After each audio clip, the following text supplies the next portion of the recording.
Aux États-Unis, il y a eu longtemps le système de dating. Et c'est un système en fait qui quelque part a été réactualisé avec les sites de rencontres qui s'appelaient justement online dating. Ce système de dating est beaucoup plus nouveau ici. Il tranche beaucoup avec les traditions, avec les conventions habituelles de la rencontre en France. En France, historiquement, c'est Mythique qui a été le service le plus connu. C'est un service de rencontre qui a été fondé ou lancé en 2002, qui existe encore. Et puis, il y a d'autres services qui sont venus concurrencer, par exemple Tinder, Happen, ou d'autres applications, Bumble ou Once. Et ce qui est intéressant, c'est que ce soit Mythique, Match, OkCupid ou Tinder, ils sont tous la propriété d'un conglomérat américain qui s'appelle EIC. Donc certes, ces services sont concurrents d'une certaine manière, mais quelque part, ils sont aussi des produits d'une même entreprise aujourd'hui. Parce qu'avant les sites et les applications, il y a eu les petites annonces, les agences matrimoniales qui datent effectivement depuis longtemps.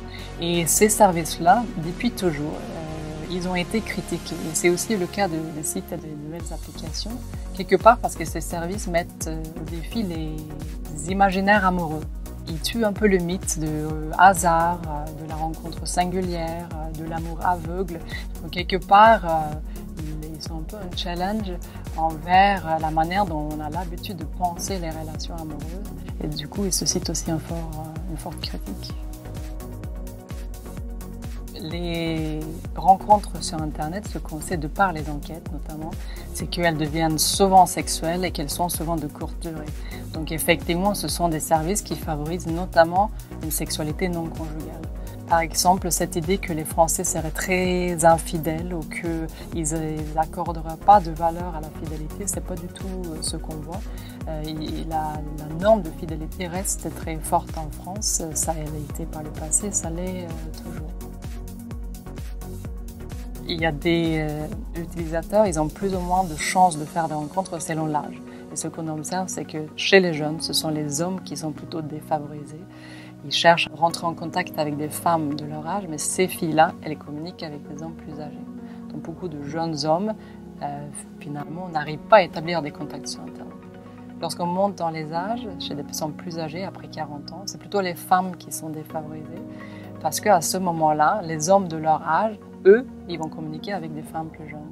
Donc effectivement, il y a une inégalité face au célibat qui n'est pas le même pour les femmes et les hommes, c'est des âges différents, mais tout le monde n'est pas égal face à la rencontre. En revanche, contrairement à cette idée qu'il y a des pics d'attractivité, c'est pas quelque chose qu'on observe empiriquement. C'est-à-dire qu'il n'y a pas d'âge attirant en absolu. Selon les âges, les gens vont chercher des personnes peut-être plus jeunes, plus âgées, mais ça dépend de leur propre âge. Donc, les hommes de 50 ans vont certes chercher à rentrer en contact avec des femmes plus jeunes, mais plutôt des femmes de 5 ans plus jeunes et pas des femmes de 18 ans.